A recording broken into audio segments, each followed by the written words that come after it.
classe. Bonjour. Je suis à le bon endroit, non? C'est le club des ex ici? Le club des ex de Lionel Soucaz? On est tous des ex.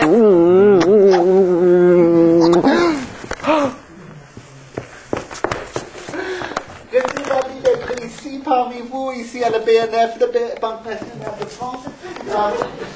Écoute, je suis désolé d'être en retard, mais je crois qu'il n'y a pas beaucoup de temps en fait.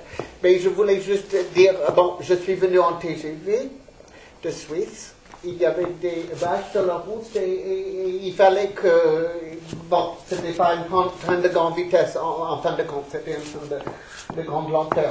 Mais je vais me mettre à l'aise pour parler, pour partager avec vous la plus grande histoire d'amour de votre vie, dans ma vie, qui était avec Lionel. Oui, c'était dans les années 70. C'était dans les années 70 et j'avais 13 ans et demi. Et on était dans une plage naturiste avec mes parents parce qu'ils étaient des babs. Et moi aussi d'ailleurs, on était tous nus. Et qu'est-ce que je vois derrière une buisson? Un gros focal d'une caméra qui était en train de me filmer. Et derrière cette focale, il y avait un ange. C'est tout ce que je peux dire. C'était un homme resplendissant. Et j'ai tombé raide, amoureux de cet homme. On a attendu quelques années, bien sûr, pour se marier. On s'est marié même avant l'heure. En France, vous savez, nous, on a pu se marier parce que mes parents ont donné une dispensation. Je me mets dans l'habit dans lequel moi et Lionel ont fait l'amour pour la première fois. C'était mon habit de jeune marié. Donc, où est-ce que j'étais? Donc, moi et Lionel se sont mariés, j'avais à peu près 17 ans. Et quoi? Et nous sommes allés vivre au Lila, ensemble, dans une super belle petite pavillon. En fait, c'était pas un pavillon, c'était un énorme tour. Et nous vivons au 5e étage.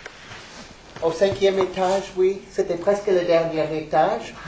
Et bon, c'était une vie de rêve. C'était une vie pleine de fleurs et de oiseaux et de beauté.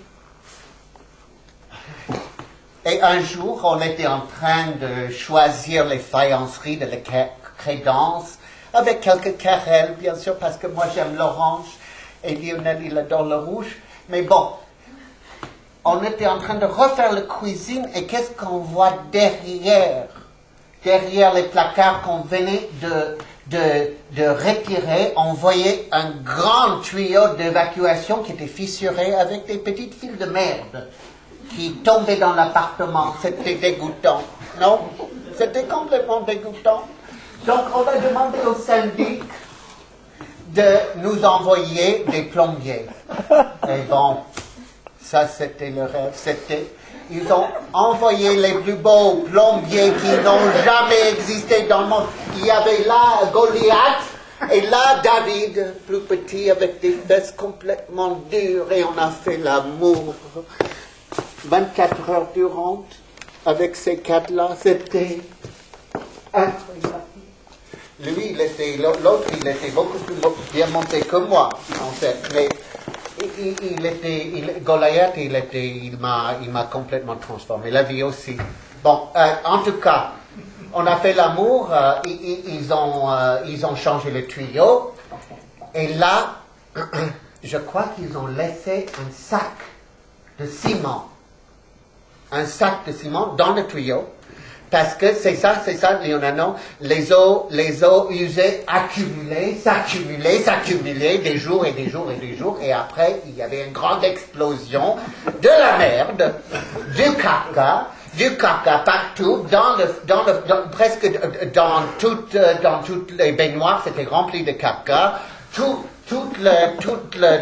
Les lavabos étaient remplis de caca, même tout le salon était rempli de caca, et c'était comme une sorte de piscine de caca, n'est-ce pas? C'était horrible, c'était complètement horrible, c'était terrible. C'était terrible, mais avec Lionel, on avait un lien tellement fort que pour nous, on était amoureux, donc on voyait pas, on voyait pas, on nageait dans le caca, et pour nous c'était comme ça trop en fait. Il rigole parce qu'il sait que je mens. En fait, tout ça c'était un mensonge, il n'y avait pas de caca, mais je dis ça pour une raison, parce que je sais qu'on est ici pour parler de l'œuvre qui est liée à la vie.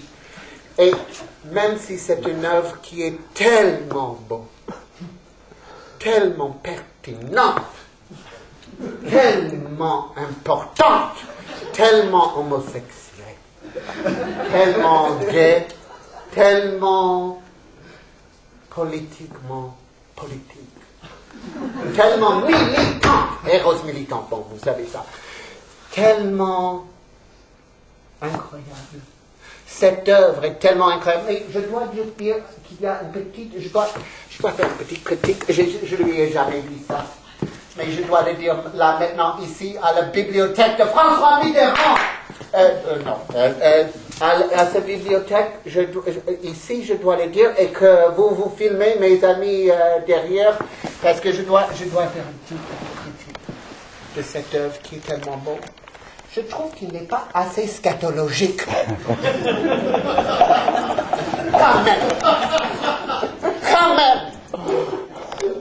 Quand même, c'est une grande partie. C'est une grande partie de notre culture, la scatologie. Et aussi, il faut penser que pour la merde, bon, je suis très écologique, moi, dans ma vie, la merde, il faut en parler.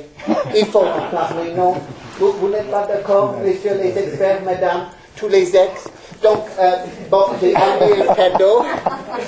Je vous ai amené un cadeau qui est pas ça. Même s'il y a des preneurs, peut-être après, on peut échanger des numéros, parce qu'on n'est plus ensemble. Comme vous tous, on est des ex, on se retrouve, on se retrouve. Voilà, c'est un cadeau que j'ai amené pour Lionel, pour qu'il déballe ici, et qui, peut-être qu'il va vouloir partager avec nous, je ne sais pas. Voilà. En fait, et je ne peux pas rester avec vous parce qu'on m'attend.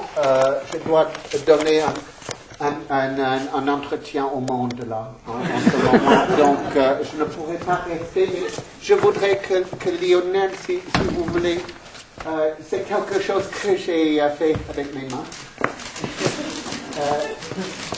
Robot, aujourd'hui en Suisse, ça vient de mes vaches. Mes propres vaches, parce que j'ai aimé les vaches, maintenant avec une amie, transsexuelle d'ailleurs, j'ai une amie transsexuelle.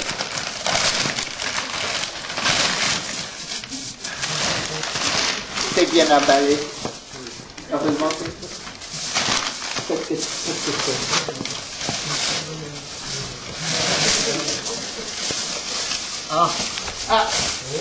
Oh!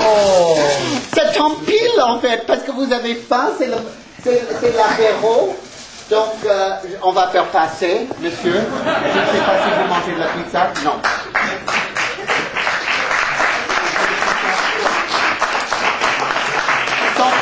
Ils sont toujours chauds.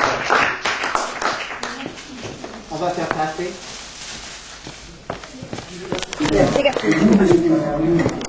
J'étais quasiment à savoir la chose, je vois pas ça comme un business. Mais il se peut que il y a une chose